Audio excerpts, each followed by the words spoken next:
Hello everyone, मेरा नाम अभिषेक है। और मैंने आज एक वीडियो देखी AKTK की, जिसमें उन्होंने कुछ इस तरीके से टाइटल है कि क्या खान सर और विकास देवी कीर्ति अपोलोजाइज़ करेंगे। विकास देवी कीर्ति का समझ में आता है कि इशू चल रहा है, बट खान सर का क्या इशू है ये मुझे नहीं पता। आई थिंक सो फार जितना मुझे आइडिया था, जो राइट की साइड पे हैं लोग, जो सेंटर राइट है, सेंटर से राइट है, AKTK को आपस में काउंट कर सकते हो, वो आई थिंक लाइक करते हैं खान सर को, क्योंकि जिस तरीके के लाइक सेम विचारधारा में चल रहे हैं लोग दोनों साइड से। तो आई थिंक जितना मुझे आइडिया था वो लाइक करते हैं। तो मुझे नहीं पता उनका क्या कंट्रोवर्सी का क्या सीन चल रहा है। तो मैंने सोचा इसे देखते हैं, और साथ ही थोड़ी सी अपडेट भी मिल जाएगी कि वो जो देवी कीर्ति वाला जो सीन चल रहा है उसका क्या हुआ। आई मीन सो फार भारत एक ऐसा देश जहां एक महत्वाकांक्षी मिडिल क्लास जब स्वप्न देखता है बड़ा बनने का, तो वो म्यूजिशियन या स्पोर्ट्समैन बनने के बारे में कम ही सोचता है। उसके लिए सफलता की सबसे बड़ी कुंजी होती है कुछ परीक्षा। वो परीक्षा IIT, UPSC, बैंक की जॉब, RBI की पोस्ट, प्रोफेसर बनने के लिए, सेना के लिए, NDA, इस प्रकार की कुछ परीक्षाएं होती हैं। जैसी आपकी सोच वैसी आपकी परीक्षा।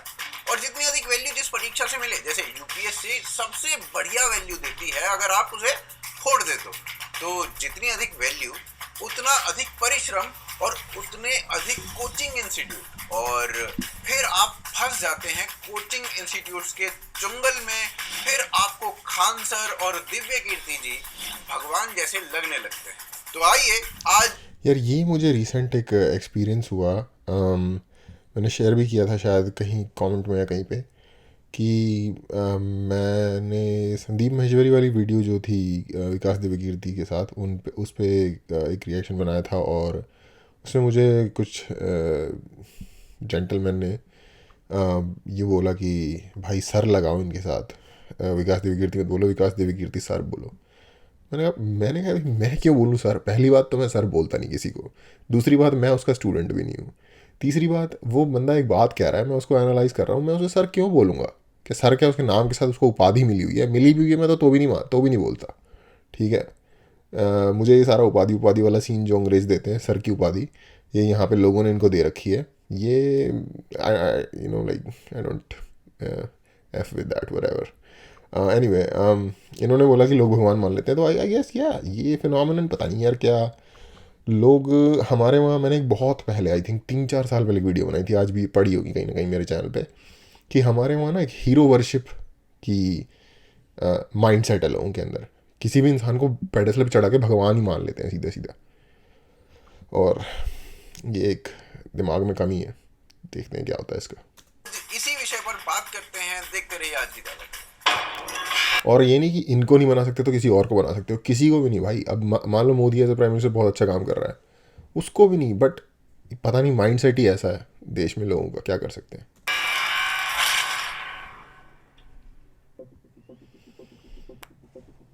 भारत अचानक से जल उठा। बिहार, तेलंगाना, आंध्र प्रदेश, यूपी, हर जगह से समाचार आ रहे थे कि युवाओं ने रेलवे स्टेशन पर आक्रमण कर दिया। युवाओं को बताया गया कि अग्निपथ स्कीम कितनी हानिकारक है।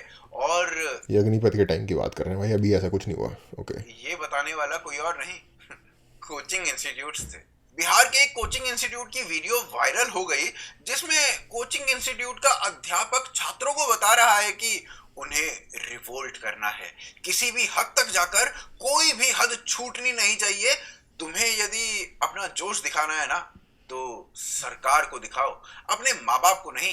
दूसरा कोचिंग इंस्टीट्यूट अपने छात्रों को बताता है कि ये भारत का दूसरा जेपी आंदोलन है, इसे करते रहिए, छात्रों में जोश है। बिहार पुलिस ने बताया कि अच्छा, ये नहीं बताया कि ये कौन थे ये टीचर्स जो ये बोल रहे थे। इन्होंने नाम नहीं लिया उनका, अगर नाम ले लेते तो शायद बेहतर समझ आता। बिहार में, क्योंकि मैं भी खुद I myself is am from Bihar, is am I myself am from Bihar. तो थोड़ा सा मुझे शायद वहाँ की सिचुएशन की अंडरस्टैंडिंग एक ऐसे व्यक्ति से जो वहाँ से नहीं बिलोंग करता ज़्यादा होगी, होनी चाहिए। वहाँ के लोगों के लिए ज़िंदगी में जो लोग, मतलब जो लोग एटलीस्ट कुछ विजन रखते हैं लाइफ में, हर कोई तो विजन भी नहीं रखता लाइफ में, बट जो लोग वहाँ पे विजन रखते हैं अपनी लाइफ के बारे में कुछ, उनके लिए शायद ज़िंदगी की सबसे बड़ी इंपॉर्टेंट चीज़ मेजॉरिटी के लिए कोई ना कोई सरकारी जॉब होगी। और जितना अच्छा या स्ट्रॉन्ग बैकग्राउंड या स्ट्रॉन्ग माइंडसेट होता है, उतनी ऊंची जॉब की एक्सपेक्टेशन वो बंदा लेके चलता है। तो बहुत सारे लोग आईएएस बनने की एक्सपेक्टेशन लेके चलते हैं बिहार से, चाहे उनका फाइनेंशियल बैकग्राउंड उतना स्ट्रॉन्ग ना हो, बट मेंटल जो स्ट्रक्चर है या माइंडसेट है वो उनका स्ट्रॉन्ग होता है, काफ़ी फॉरवर्ड लुकिंग या काफ़ी क्या कहेंगे उसे, बहुत ज़्यादा मोटिवेटेड होते हैं लोग इस चीज़ को, लाइक तो उस टाइप के लोग आईएएस या फिर आईआईटी वगैरह में जाने की कोशिश करते हैं या जाना चाहते हैं। कि बिहार के 3 कोचिंग इंस्टीट्यूट्स ने सारी ज्वाला भड़काई। तेलंगाना के साई डिफेंस एकेडमी महत्वाकांक्षी वो वर्ड है जो मैं सोच रहा था, बहुत महत्वाकांक्षी जो होते हैं वो आईएएस बनना चाहते हैं। के आबुला सुब्बा राव, इन्होंने एक व्हाट्सएप ग्रुप बनाया और एस्पिरेंट्स को भड़काकर बोले सिकंदराबाद रेलवे स्टेशन पर प्रोटेस्ट करना है, इसमें भाग लो।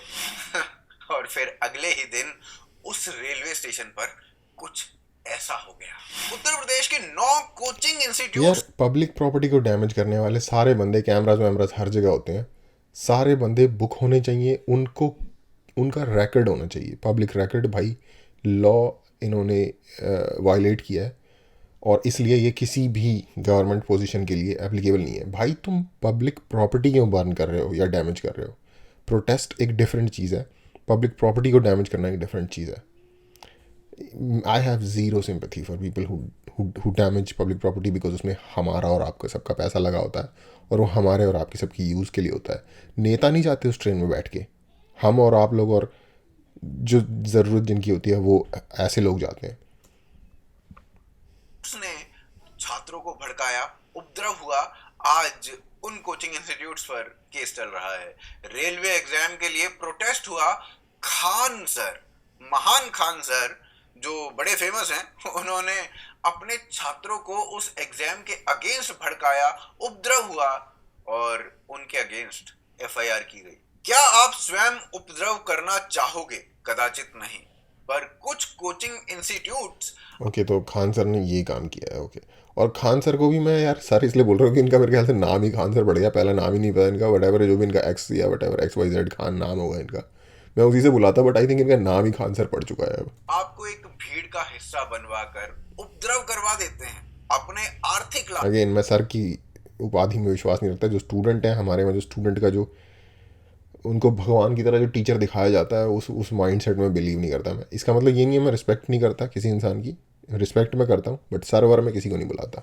आपके लिए आपकी मानसिकता को, आपके इमोशंस को छेड़ना और आपके भविष्य से खेलना बहुत इजी है, परंतु इस सब के विपरीत आपको आपके कल्चर से ही विमुख करने का भी बीड़ा इन्हीं कोचिंग इंस्टीट्यूट्स ने उठाया है। आपको आत्मग्लानि से भरने के लिए ये कोचिंग इंस्टीट्यूट्स बहुत है। दृष्टि आईएएस और उसके महान दिव्य कीर्ति जी एक बहुत बड़ा नाम है आईएएस कोचिंग में। आपको बताते हैं कि पोलीगैमी अर्थात बहुविवाह हिंदुओं में अधिक है, ना कि मुस्लिम समाज में। लेकिन इस मुस्लिम पर्सनल लॉ में जो समस्याएं हैं वो समस्याएं 4 हैं। एक है 3 तलाक, जैसे बोलते तलाक ए बिद्दत। एक समस्या है 4 विवाह, जिसका दुरुपयोग ज्यादा होता नहीं है। आमतौर पर भारत के मुसलमानों में बहुविवाह दिखता नहीं है, ये बात ध्यान रखिएगा। और ऐसी बहुत सारी रिपोर्ट्स हैं कि हिंदुओं में बहुविवाह कानूनन अवैध होने के बावजूद मुसलमानों से ज्यादा दिखता है। और भाई आप भी कहते हैं कि अरे भाई अब इतने ज्ञानी व्यक्ति ने कहा है तो सोचकर ही कहा होगा। सबसे पहले तो बात यह है भाई, चाहे दिखता है चाहे नहीं दिखता, कानूनन वो गैर कानूनी है, ठीक है, और कानूनन वो होना भी गैर कानूनी चाहिए। और हिंदुस्तान जैसे देश में जहाँ पे हर जगह हिंदू ही पॉपुलेशन है, ज़्यादा मेजॉरिटी 80%, तो वही दिखेगा ना यार। जो माइनॉरिटी में है वो दिखेगा ही कैसे? अगर आप उनके स्पेसिफिक एरियाज़ में जाओगे तो वहाँ दिखेगा आपको उनके जो लाइक गुण है। और दूसरी बात ये मेन बात है कानून की। देखो हिंदुस्तान और पाकिस्तान में क्या फ़र्क है? हिंदुस्तान और पाकिस्तान में ये फ़र्क है, हिंदुस्तान में भी कभी कोई मुसलमान या कोई और, आई थिंक सिख एक प्रधानमंत्री मनमोहन सिंह जी बने, अदरवाइज़ किसी माइनॉरिटी रिलीजन से कोई प्रधानमंत्री आज तक नहीं बना। पर हिंदुस्तान में ऐसा हो सकता है, कोई लॉ नहीं है इसके अगेंस्ट। नहीं होता उसके बहुत सारे रीजंस हैं, ह्यूमन माइंड के वटेवर जो भी, या हमारी देश की जो सिचुएशन है उसके बेस पे। लेकिन पाकिस्तान में ऐसा नहीं हो सकता क्योंकि ऐसा लॉ है। अगर पूरे पाकिस्तान के सारे लोग भी तैयार हो जाए ना ये करने के लिए, तो भी नहीं, सारे वोट भी पड़ जाएं इस चीज़ पे, तो भी नहीं होगा, क्योंकि खड़ा ही नहीं हो सकता कोई नॉन मुस्लिम। तो लॉ का फ़र्क होता है, लॉ में क्या चीज़ है, ऑन ग्राउंड इम्प्लाई अप्लाई हो रहा है या नहीं हो रहा, वो एक डिफरेंट चीज़ है, उस पर काम किया जा सकता है, बट लेजिस्लेशन पहला स्टेप होता है। चलो नोट्स बना लेते हैं कहीं यूपीएससी के एग्जाम में ना आ जाए। परंतु 2006 का डेटा दिखाता है कि पोलीगैमी हिंदुओं में मात्र 1.77% होती है और मुस्लिम समाज में 2.55%। अब दिव्य कीर्ति जी हमें बता दीजिए कि 1.77% और 2.55% मेरे से दोनों में ज़्यादा से क्या कौन सा होता बड़ा होता है? अब हो सकता है? पता है है यहाँ पे ना दो बातें हैं एक्चुअली, ये तो अपने हिसाब से बता रहे हैं, बट क्योंकि मैं कोशिश करता हूँ कि जितना लेफ़्ट और राइट से दूर रहा जा सके उस तरह से बात की जाए। तो यहाँ दो चीज़ हो सकती है, या तो दिव्य कीर्ति जी का एक ऐसा माइंड है जो जो एक मलाइन माइंड से वो आ ही रहे हैं, जैसा कि ज़्यादातर राइट के लोगों का, और इनका भी इम्प्लाई यही कर रहे हैं ये, कि वो एक एक एक मलाइन माइंड से एक एक एक एक माइंड सेट से आ रहे हैं, और इसलिए उन्होंने डेटा को इस तरीके से बताया। पर अगर एग्जैक्टली आप जाओ ना, तो उन पर कोई कार्रवाई नहीं हो सकती इसके बेस पे, कि उन्होंने ये नहीं कहा कि है ऐसा, उन्होंने ये कहा कि हिंदुओं में दिखता ज़्यादा है, ठीक है, उन्होंने ये नहीं कहा कि ऐसा है। तो अगर आप टेक्निकली देखोगे तो उन्होंने बात नहीं भी कही, और पर एक एक सिंपल माइंडेड इंसान के लिए उन्होंने बात कह भी दी। तो ये ना बड़ा, अब ये वो इंसान दिव्य कीर्ति अब जी अपने माइंड से इसलिए कर रहे हैं क्योंकि उनके दिमाग में एक फितूर है, या फिर वो अनजाने में ऐसा कह गए क्योंकि वो रियलिटी को एग्जैक्टली रिप्रेजेंट करना चाहते थे, और एक ये नहीं सोच पाए कि एक सिंपल माइंडेड इंसान शायद इसको ऐसे ना ले। तो ये मैं नहीं बता सकता, ये सिर्फ वो ही बता सकते हैं कि उनके दिल में क्या है, उन्होंने क्या किया, उनकी रीजनिंग क्या थी इसके पीछे। हम एक्सपेक्ट करते हैं, होप करते हैं कि एक अच्छी रीजनिंग रही होगी। ये 1961 के आंकड़े दे रहे हो, क्या पता भाई। तो भाई 1961 में 5.8% हिंदुओं में और 5.7% मुस्लिम समाज में पोलीगैमी होती थी। तो भैया ये तो बराबरी का आंकड़ा है। अब आप ये कहो कि 80 का 1.77% और 20 का 2.55% करोगे तो 80 वाला बड़ा होगा।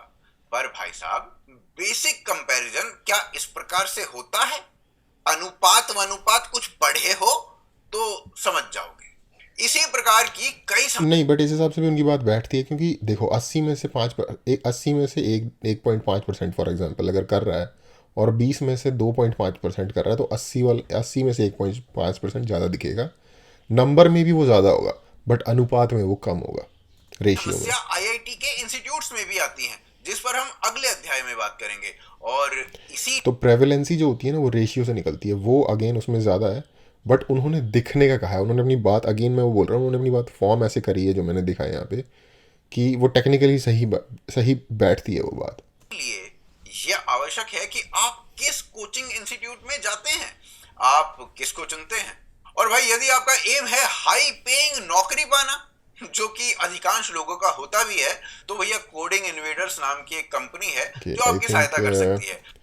ये कोई कोडिंग इन्वेडर्स कंपनी है, उसकी ये प्रमोशन है आपको कोडिंग सिखाकर। आप चाहे नॉन आईटी प्रोफेशनल हो तब भी आप यहाँ से मूव ऑन करें यार, ये आईटी की जॉब से मात्र 6 रिलेटेड से है, 8 अब जाके देख सकते हो। और सबसे बढ़िया बात ये कि कोडिंग असली बात तो यहाँ पे है, ये लोग गारंटीड प्लेसमेंट देते हैं। गारंटीड प्लेसमेंट देते हैं भाई, इनके सभी मॉडल्स जॉब ओरिएंटेड हैं। जॉब ओरिएंटेड इनके मॉडल्स हैं, मैं तो फ्री में कर रहा हूँ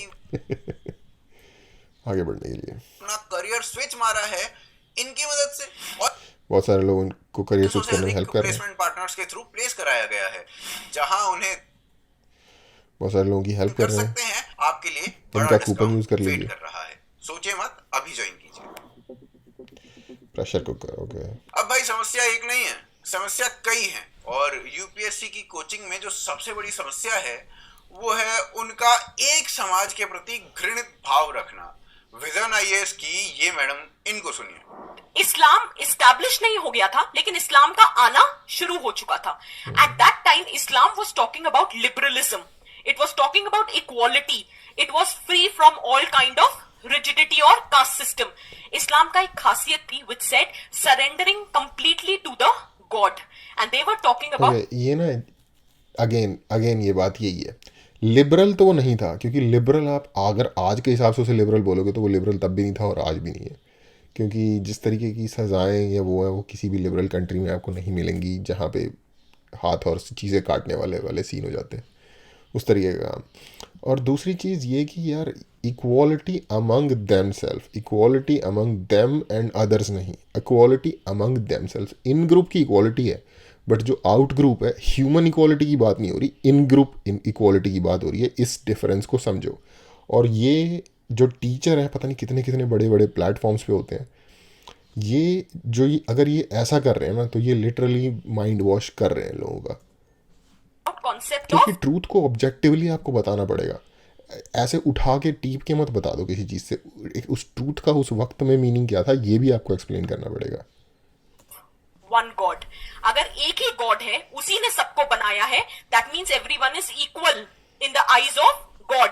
So नहीं है ना इक्वल ऐसे, क्योंकि जो उस फॉर एग्जांपल ये चीज़ की एक ही गॉड है ये वो मानते हैं, लेकिन ये चीज़ की सब इक्वल है ये वो नहीं मानते, क्योंकि फॉर एग्जांपल मैं जो उनके हिसाब से नहीं सोचता या उनके आइडियोलॉजिकल रिलीजियस आइडियोलॉजी में नहीं मानता, उनको फॉर एग्जांपल ऐसा उनका मानना है कि वो हेवन में नहीं जाएगा। उनके हिसाब से जो हेवन है वो हिंदुइज्म में तो शायद हेवन है भी नहीं है, लाइक मोक्ष का एक कॉन्सेप्ट है। और मैं ये नहीं कह रहा कि वो गलत है कि हम सही हैं, ये तो एक डिफरेंट ही मैटर हो गया। ये जो वो भी कह रहे हैं ना ये उसको भी नहीं सही से बता रही ये मैडम, ये वाइट वॉश कर रही है मॉडर्न स्टैंडर्ड के हिसाब से उनके आइडियोलॉजी को भी। it was talking about universal brotherhood and equality. Universal brotherhood and equality among themselves, not among the whole population of this world. That is why Islam was becoming very attractive, especially for those people who belong to the lower and the untouchable section of the society. और ऐसा बिल्कुल नहीं है कि ये वाला ज्ञान बस यही मैडम दे रही हैं। ये ज्ञान आपको यूपीएससी फॉरएवर नाम की वेबसाइट है उस पर भी मिलेगा। और इस ज्ञान में सैकड़ों त्रुटियां हैं, जैसे कि इस्लाम में कोई कास्ट सिस्टम नहीं होता। भाई होता है, बिल्कुल होता है। पशमंदा या अजराफ मुस्लिम्स, ये कौन है? थोड़ा पढ़िएगा। ये लोअर कास्ट के मुसलमान होते हैं जिन्हें बिल्कुल भी इक्वालिटी नहीं दी जाती। और कास्ट सिस्टम ये तो फिनोमिनन एग्जिस्ट करता है इंडियन सब कॉन्टिनेंट में। इवन अगर आप पाकिस्तान में भी जाओगे ना, तो अगर आप वहाँ की सोसाइटी को भी थोड़ा बहुत देखोगे, तो जो लोग लोअर कास्ट से मुस्लिम बने थे, चाहे वो इक्वालिटी की चाह में बने हो, चाहे फॉर वट एवर रीज़न, उनको काइंड ऑफ नहीं समझा जाता उन लोगों के इक्वल जो कि हायर कास्ट के लोग जो मुस्लिम बन गए थे उनके मुकाबले में। इसीलिए आप पाकिस्तान में देखेंगे कि अभी भी जो हायर कास्ट के लोग जो कन्वर्ट हुए थे वो अपना लास्ट नेम यूज़ करते ही हैं अभी भी। For example Rana, Chauhan, whatever जो इनके लास्ट नेम्स हैं वो यूज़ करते हैं अभी भी। अभी भी शायद जो उनके आर्मी चीफ हैं उनका नाम लास्ट नेम बाजवा है, जो कि जट कास्ट है, पंजाबी जट कास्ट, तो जो कि ऊंची कास्ट में आते हैं। तो अभी भी वो लोग और वो एक स्टेटस इंडिकेटर है, अगर आपको नहीं पता तो। वहाँ पे भी, वहाँ की सोसाइटी में भी अगर कोई जो नीचे का क्या कहते हैं उसे, ट्राइबल बैकग्राउंड का बंदा रहा होगा, जो या फिर एक गरीब या छोटे काम जिसे कहते हैं मीनियल जॉब्स करने वाले बैकग्राउंड से आने वाला बंदा जो बना होगा, उनके लिए कुछ उसी तरीके के लास्ट नेम होंगे जिनसे उनकी आइडेंटिफाई हो जाएंगे। बट इवन अगर आप इंडियन सब कॉन्टिनेंट से बाहर भी चले जाओगे ना, तो जैसे बर्बर्स होते हैं, बर्बर्स नॉर्थ अफ्रीका का नेटिव लोगों को कहते हैं, वो भी मुस्लिम्स हैं। अल्जीरिया वगैरह में बहुत ज़्यादा पॉपुलेशन है उनकी।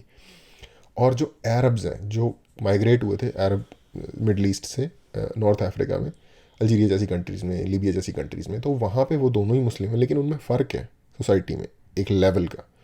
अगेन ईरान और इराक, इरानियंस को थोड़ा कम समझते हैं अरब्स, और इरानियन समझते हैं अरब्स को कम।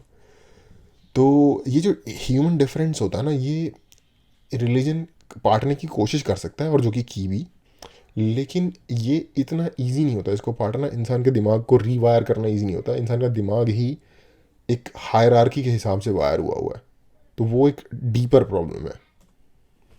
इन इंडियन मुस्लिम्स को रियल इशू बताकर उनके लिए रिजर्वेशंस भी मांग रही है। तो भैया बताओ कि कैसे बात बनेगी ऐसे हैं? तो यूं भी कह रहे हैं कि इक्वल भी हैं और फिर रिजर्वेशन भी मांग रहे हैं। तो रिजर्वेशन तो तब मिलता ना जब इक्वल ना हो। तो एक बात कर लो यार। एससी की तैयारी करके आईएएस बनोगे तो पता चलेगा कि जो यूपीएससी में पढ़ा है वो सब झूठ था। कैसा लगेगा भाई बताओ? ओसामा ने ट्विन टावर गिराए तो वो एक अचीवमेंट थी। ये आई थिंक विजन कि मुझे आईएएस पता के किसकी भाई बात साहब हो ये रही। बता रहे हैं। सॉरी यार, वो कुछ टेक्निकल इशू आ गया था, उस वजह से डिसकंटिन्यू करना पड़ा। अब मैं वहीं से कंटिन्यू कर रहा हूँ जहाँ से मैं देख रहा था। Osama bin Laden. अब इसमें मैं क्या ही हाँ, तो मैं कह रहा था कि मुझे पता था कि ये किसकी बात कर रहे हैं जब इन्होंने ओसामा बिन लादेन का नाम लिया, क्योंकि मैं जानता हूँ ये एक पूरा मसला उठा था। ये जो टीचर हैं ओझा सर, इन्होंने ओसामा बिन लादेन का एग्जांपल दिया, और ये ऐसे ही एग्जांपल देते हैं। और एक्चुअली मैं इनको अप्रिशिएट करता हूँ कि कैसे ये दुनिया की रियलिटी हम लोगों को समझाने के लिए शॉकिंग एग्जांपल्स देते हैं। ये एक्चुअली अप्रिशिएबल बात है, क्योंकि सरफेस लेवल पे तो अगर आप देखोगे ना, आपको लगेगा अरे यार उसामा बिन लादेन को, दुनिया के सबसे बड़े टेररिस्ट को, उसको अप्रिशिएट कर रहा है, ये है वो है, उसकी उपलब्धि बता रहा है। लेकिन एक बात देखो, सोच के देखना, अगर आपकी किसी से लड़ाई हो जाती है और आप you get the short end of the stick, ठीक है, और आपको लगता है यार मुझे इसका बदला लेना है। हर इंसान के अंदर बदले की भावना होती है, एक ह्यूमन इमोशन है ये। कितने लोग ले पाते हैं? और सोचो जब वो एनिमी अमेरिका हो, दुनिया की सबसे बड़ी पावर, उसने, और उसका अगर आपको नहीं पता कि उसका क्या बदला था, या वो रिलीजियस फैनाटिक है, या जो भी है, उसकी एक अपना थॉट प्रोसेस है। हर इंसान का अपना थॉट प्रोसेस होता है। मैं ये नहीं कह रहा सही है गलत, बट होता है। मैं ये बता रहा हूँ कि जस्टिफिकेशन क्या है इसके यूज़ करने की। उस बंदे ने अपने थॉट प्रोसेस के चलते अपने जो अगेंस्ट बंदा था, जो उसका क्या कहेंगे एनिमी था, ये उससे उसे बदला लेना था, और उसने उससे बदला लिया इर्रिस्पेक्टिव वो कितना भी पावरफुल हो। सही गलत की बात नहीं हो रही इस टाइम, अचीवमेंट की बात हो रही है, उपलब्धि की बात हो रही है। उपलब्धि का सिंपल ट्रांसलेशन अचीवमेंट होता है। टेर टेरेनी जो होती है ना, वो बुरी चीज़ है अच्छी चीज़ है, वो एक डिफरेंट चीज़ है। यहाँ इस वक्त उस चीज़ की बात नहीं हो रही, यहाँ बात हो रही है टेरेनी अचीव करना भी एक अचीवमेंट होती है, क्योंकि हर कोई नहीं बन पाता जो इतना इतना बड़ा लाइक क्या कहेंगे उसे, मास मर्डरर। फॉर एग्जांपल मंगोल थे चंगेज़ खान और उसकी पूरी फैमिली, तैमूर लंग, ये सब सारे जितने भी हैं, हिटलर, ये इन्होंने बुरा या अच्छा काम साइड पे रख के अगर सिर्फ ये देखोगे इन्होंने हिस्ट्री का कोर्स चेंज कर दिया, तो वो चीज़ उसामा पे भी बैठती है। और सिर्फ इतना आई थिंक जो ये ओजा सर है इन्होंने एक्सप्लेन करने की कोशिश की थी, तो मैं ये इनके एंड से समझा रहा हूँ, क्योंकि इन्होंने एक एग्जांपल दिया कि यार ये ऐसे ऐसे टीचर हैं जो उसामा को बड़ा दिखा रहे हैं। इसका ये मतलब हो सकता है कि उस मैसेज को सुन के शायद यंग लोग अप्रिशिएट करने लगे उसामा को, पर एक वो क्लैरिटी अगर किसी इंसान में नहीं है तो आई डोंट नो यार, उसमें दो बातें हो सकती हैं। कि ये भी हो सकता है कि यार फिर आप इस तरीके के लेक्चर्स अटेंड ही क्यों कर रहे हो अगर आपको समझ ही नहीं आ रही बात, और नहीं तो कोई क्लैरिफाई कर दे, या वो ही क्लैरिफाई कर दे, या पूछ लेते हैं लोग, बंदा क्लैरिफाई कर देता है। और आई थिंक इन्होंने एक और बात एक्सप्लेन की थी इस कॉन्टेक्स्ट में, कि टेररिज्म जिससे इंडिया बहुत ऑलमोस्ट डेकेड से परेशान था, उसामा के उस एक्ट ने उसे इंटरनेशनलाइज इस लेवल पे कर दिया जो हम नहीं कर पाए, जो उन्होंने कर दिया हमारे लिए। तो हमारी तो हेल्प हो गई ना, तो हमारे लिए तो हेल्पफुल ही था। इन वेरी बैड सिनिकल वे वो हमारे लिए हेल्पफुल था। ही एक्सप्लेन करूं, ये तो सेल्फ एक्सप्लेनेटरी है। उधर से अब आप नहीं है यार, इसमें आपको थोड़ा सा ना एक स्टेप डीप जाके एक्सप्लेन करना पड़ेगा, क्योंकि अगर आप ऐसे कह दोगे सेल्फ एक्सप्लेनेटरी है, तो सामने वाला इंसान सोच लेगा कि ओह जस्ट एग्जाम्पल दे दिया इसलिए वो बुरा है। नहीं, इतनी सरफेस लेवल पे चीज़ें नहीं होती हैं यार। हमें क्योंकि यंग लोग देखते हैं यूट्यूब, मैंने भी कई बार देखा हुआ है, जो ऑडियंस होती है वो काफ़ी यंग होती है ज़्यादा। हमें यंग जनरेशन को बिल्कुल डीप में जाके सोचना सिखाना पड़ेगा, चीज़ों के कॉन्टेक्स्ट में जाके चीज़ों को सोचना सिखाना पड़ेगा। इतने सिंपल नहीं बातें होती, ब्लैक और वाइट नहीं होता, शेड बहुत ब्लैक, हर चीज़ या हर बंदा ब्लैक और वाइट के बीच के जो शेड्स होते हैं ना, उसमें कहीं ना कहीं एग्जिस्ट करता है। तो इसलिए हमें चीज़ों के लाइक थोड़ा सा उनको खोल के समझाना पड़ेगा, इतना सिंपल नहीं है चीज़। ये देखिए, About your faith, you will also practice it in the form of rituals. जागरण करो माता का पूरी रात, जगा दो पूरी दुनिया को. It is your practice, right now practice. Sonu Nigam, the best case right now. What did he say? Loudspeakers from masjid disturb me. अब इतनी परेशानी है, इतना पैसा भी है, साउंड प्रूफिंग करवा लो. Why are you so much bothered? इतने परेशान है उसके लिए. समझ रहे हो ना? समस्या. यमुना के मुहाने को खराब करना गलत है, कहीं भी गंदगी फैलाना गलत है, परंतु ध्वनि प्रदूषण भी तो प्रदूषण ही है. और तो और कोर्ट्स तक के आदेश हैं कि ध्वनि प्रदूषण नहीं हो. यार किसी भी तरीके का pollution, noise pollution, water, air, किसी भी तरीके का पोल्यूशन, पर्सनली मैं उसके अगेंस्ट हूँ, क्योंकि हमारी लाइफ की जो सेरेनिटी है वो उसको डिस्टर्ब करता है. अगर आप कभी भी किसी, क्या कहेंगे उसे, गांव के इलाके में रहे होंगे कुछ दिन, 10 दिन, 15 दिन, जितने भी वक्त, आपको रियलाइज़ हुआ होगा कि लाइफ एक शांत मोड में आ जाती है, एक रिलैक्स मन, एक रिलैक्स हो जाता है, क्योंकि इतना ज़्यादा शोर नहीं होता, इतना ज़्यादा, थोड़ी एयर प्यूरीफाई होती है, गाड़ियों का धुआं, ये सारी चीज़ें नहीं होती. हमारी लाइफ की सेरेनिटी और क्वालिटी को ये चीज़ें, किसी भी तरीके का पोल्यूशन अगर आप क्रिएट कर रहे हो, वो नेगेटिवली इम्पैक्ट करता है. कुछ लेवल पे पोल्यूशन ज़रूरत है, जैसे अगर गाड़ियाँ नहीं चलेंगी तो सोसाइटी रुक जाएगी. तो कुछ भी जो मिनिमम नेसेसरी से आगे जा रहा है वो नुकसान है मेरे हिसाब से. ये मेरा पर्सनल ओपिनियन है. होना चाहिए, ये बंद होना चाहिए. पर कोर्ट से भी ऊपर कौन है? ये अध्यापक. अब इनके अनुसार औरंगजेब कोई बुरा नहीं, किसी भी तरीके का लाउड स्पीकर यूज़ जो हो रहा है, जो एक दूसरे इंसान को जो अपने घर में बैठा है परेशान कर रहा है, वो गलत है, चाहे वो किसी भी तरीके का हो रहा है. इवन जो पार्टीज़ में लाउड म्यूज़िक होता है, जितनी भी डिसेंट कंट्रीज़ हैं जहाँ पे लॉ को डिसेंटली अप्लाई किया जाता है, एक लिमिट होती है टाइम की, और उस टाइम की लिमिट के बाद आप शोर नहीं कर सकते. चाहे वो रिलीजियस हो, चाहे वो पार्टी हो, चाहे वो लेजर हो, जिस भी रीज़न से आप शोर कर रहे हैं आप नहीं कर सकते, वो क्राइम है. शासक थोड़ी था. औरंगजेब ने तो भाई किया ही क्या है, बहुत बढ़िया आदमी है. दैट लाइक जैसे औरंगजेब के बारे में बोला जाता है, जब कौन सा काशी विश्वनाथ वाला है, कौन सा एक मंदिर, one some temple he had destroyed, right? So therefore if some illegitimate activities were taking place in that temple, so he kind of like destroyed that. यार तू सबसे पहले तो तू टीचर मत बन, जाके ना किसी साड़ी पहन के रोड के ऊपर ना चले. इसका रीज़न ये है कि तू कोई भी बात खुल के बोल ही नहीं पा रहा. तू बोल रहा है sort of like destroyed, like something was happening. भाई खुल के बोलना. टीचर है, तेरी फट क्यों रही है?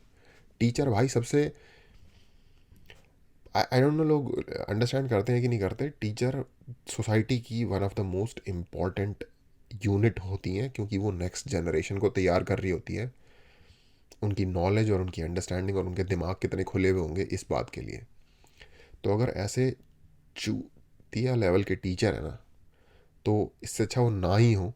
अबे बोल ना, किए थे भाई डिस्ट्रॉय, किए थे डिस्ट्रॉय. इसमें इतनी फट क्यों रही है बोलने में? ओसामा बुरा नहीं, औरंगजेब बुरा नहीं, तो भाई अगेन ओसामा बुरे अच्छे की बात नहीं थी, अचीवमेंट की बात थी. यस वो एक्ट बुरा था, बहुत सारे लोगों की जान गई है उसमें. बट डिटर्मिनेशन वाइज कहा जा सकता है कि काफ़ी हाई डिटर्मिनेशन वाला एक्ट था वो. काफ़ी क्या, एक्सट्रीमली हाई डिटर्मिनेशन वाला एक्ट था. औरंगजेब को उसमें भी वही है, बुरा अगर आप देखोगे नैतिकता के उससे, तो यस वो बुरा इंसान था. बट कौन सा राजा बुरा नहीं होता यार, ये भी तो बात है.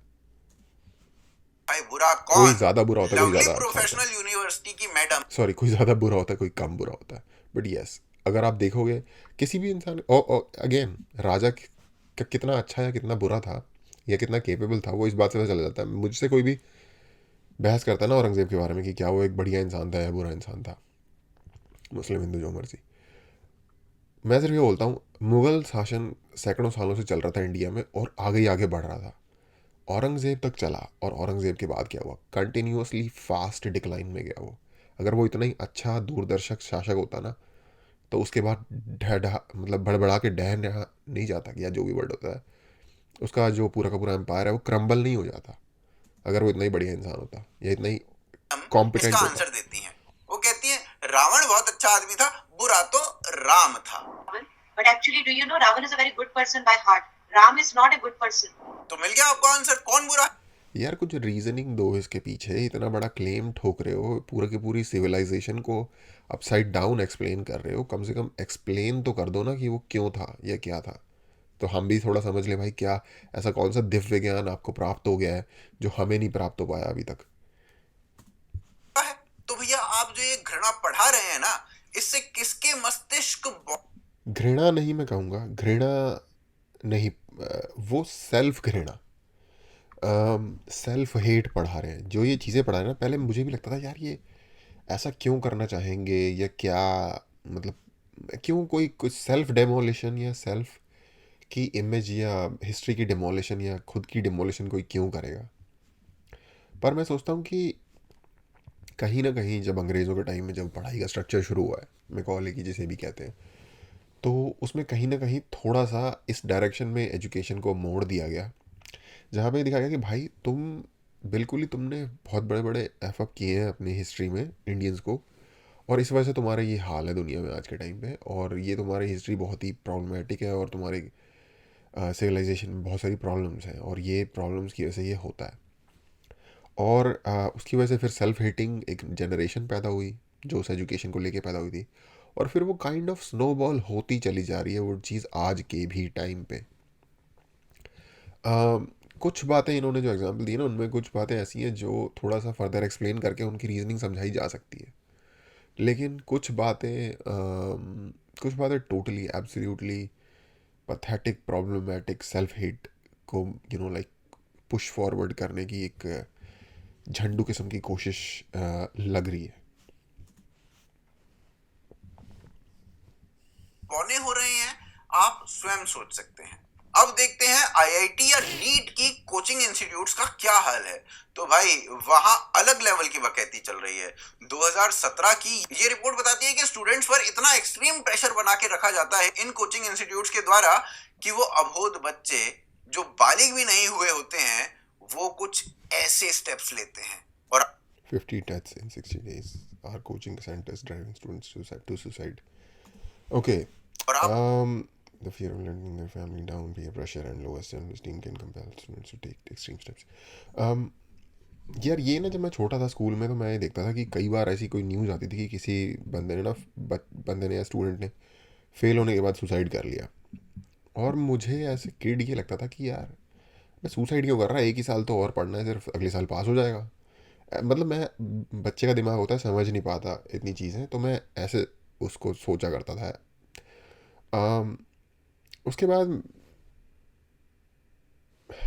आज के टाइम में जब मैं इस चीज़ को सोचता हूँ तो मुझे रियलाइज़ होता है कोचिंग इंस्टीट्यूट ने तो चलो जो करना ही है इंडिया में एजुकेशन का। मैं एग्जांपल देके समझाऊंगा जो मुझे दिख रहा है कि क्या सिचुएशन है, बट एक मुझे चीज़ लगती है कि हम ना एक्चुअली नहीं, पहले समझ ही लेते हैं। सोसाइटीज़ में ना अगर आप देखोगे जो हमारे इंडिया जैसी सोसाइटीज़ हैं जो कि middle class kind of countries हैं दुनिया में, जिसको क्या कहते हैं विकासशील देश, ठीक है, डेवलपिंग कंट्रीज़ जो हैं, उन कंट्रीज़ में ना कुछ हर कंट्रीज में टिपिकल टाइप का आपको रास्ता दिखेगा जिससे कि you can crawl out of the pit of poverty.